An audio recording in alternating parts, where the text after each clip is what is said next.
لیے، اپنے نفس کے لیے جنہوں نے زندگی گزاری، ان کی قبر میں ہڈیاں پگھل گئی، اور جنہوں نے آخرت کی تیاری کرتے ہوئے اللہ کو راضی کرتے ہوئے زندگی گزاری ہے، جب تک زمین کے اوپر تھے تب بھی اللہ نے ان کی محبت لوگوں کے دل میں عطا کی تھی، زمین کے اندر چلے گئے اب بھی ان کی محبت لوگوں کے دلوں میں موجود ہے۔ ہم بھی آخرت کی تیاری کریں، مال کوئی بری چیز نہیں ہے، مال کماؤ بھی، مال جماؤ بھی، مال کا استعمال بھی کرو، بھرپور انجوائے کرو، لیکن آخرت کو مت بھولو، آخرت کی اللہ اکبر۔ قرآن کہتا ہے یا ایھا الذین آمنوا اتقوا اللہ ولتنظر نفس ما قدمت لغد، اے ایمان والو اللہ سے ڈرو، وَلْتَنْظُرْ نَفْسٌ مَا قَدَّمَتْ لِغَدٍ، اور کل کے لیے کیا بھیج رہے ہو، کل کے لیے کیا روانہ کر رہے ہو،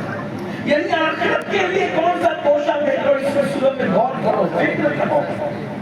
کیا بھیجا ہے، آخرت کے لیے کیا بھیجا ہے۔ اگر آخرت کے لیے کچھ نہیں بھیجا تو ہم سے بڑا دھوکے میں کوئی نہیں، نہ اولاد قبر میں کام آئے گا، نہ ماں باپ قبر میں کام آئے، نہ دوست احباب قبر میں کام آئے، میدان محشر پھر میدان محشر ہے، آخرت پھر آخرت ہے۔ اس لیے قرآن کہہ رہا ہے آخرت کی تیاری کر لو، غفلت میں زندگی گزارنے والوں، گناہوں کے دلدل میں زندگی گزارنے والوں، جوانی کا مسیوز کرنے والوں، جوانی کا اللہ اکبر ناجائز استعمال کرنے والوں، اپنی باتوں کو اللہ کی نافرمانی میں گزارنے والوں، کبھی تصور کیا کہ ہم آخرت میں بھی کھڑے ہونے والے ہیں، ہمیں اللہ کی بارگاہ میں کھڑے بھی ہونا ہے، مسلمان ہونے کی حیثیت سے اپنی عقیدہ آخرت ہمارے لیے فرض ہے۔ اگر کوئی آخرت کو نہیں مانتا اللہ اکبر، وہ اپنے آپ کو کتنا بھی بڑا سنی کہے وہ مسلمان نہیں ہو سکتا، وہ اپنے آپ کو کتنا بھی بڑا مسلمان کہے وہ مسلمان نہیں ہو سکتا۔ آخرت کا عقیدہ بنیادی عقیدہ ہے، اور ایک بات یہاں سے لے کے میں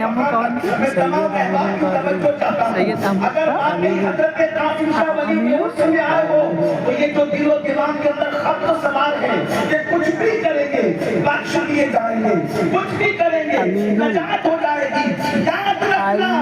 اللہ کو ستار و مقام جان کر کے گناہ کرنے والوں، جرائم کرنے والوں، جہاں میرا اللہ ستار ہے، غفار ہے، وہیں پر میرا اللہ قہار اور جبار بھی ہے، وہ غیور بھی ہے۔ آپ کیا سمجھتے ہو آخرت میں بچوں کا کھیل ہے، آخرت میں معاذ اللہ کوئی تماشا ہونا ہے؟ آج میں آپ کو بتاؤں، اگر آپ سننے کے لیے آئے ہیں تو آپ کی میں خاص توجہ چاہتا ہوں، اللہ کرے آپ کے دل میں بات اتر جائے۔ بہت دیر تک میں کوئی گفتگو نہیں کروں گا، میرے بات بھی خطبہ تو آپ کو سنا ہے، ان کا خیال کرتے ہوئے میں گفتگو مختصر نہیں کروں گا، لیکن ایک بات آپ سے کہنا چاہتا ہوں، مرنے کے بعد اللہ ہم سب کو اٹھائے گا۔ قرآن کہتا ہے منہا خلقناکم وفیہا نعیدکم ومنہا نخرجکم تارۃ اخری، اسی مٹی سے تمہیں پیدا کیا گیا، اسی مٹی میں تمہیں ملا دیا جائے گا، اسی مٹی سے تمہیں اٹھایا جائے گا۔ آخرت کسے کہتے ہیں بھائی؟